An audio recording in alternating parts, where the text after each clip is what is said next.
Hello guys! For today's video, tayo ita-try po natin kung yung, ano yun? Kung iinit ba yung mantika, maluluto ba yung itlog sa ilalagay dyan sa araw. Oo, naglagay na po siya ng kawali. Try po natin kasi sa sobrang init dito sa Laguna.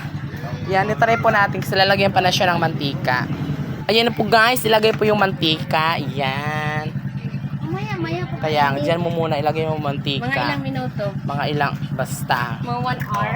Grabe naman, hindi naman siya 1 hour. So ayan, ilalagay natin siya. Kaya yun guys, kanawalan po kasi kami ng gasol. So dito kami Wala, medyo init-init na siya. So ito na po guys, ilagay na po natin yung itlog. Kung ito ba'y na-try ba siya, kung ito ba'y legit talaga siya. Ayan.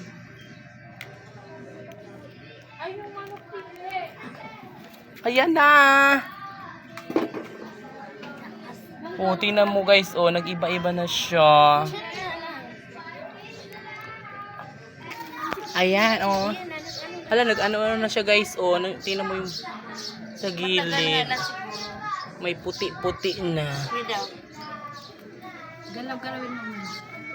Ayan ano na Hindi, parang wala. Ang tagal naman yata Nainit ang ang init ang kawali Pero hindi siya naluto. Pero hindi siya naluto guys. Siguro mga ilang pa to. Tagal na oras. Oo. So, yan lang po guys. Sinubukan natin. Ganun pa rin. Mainit yung kawali guys. Ang init.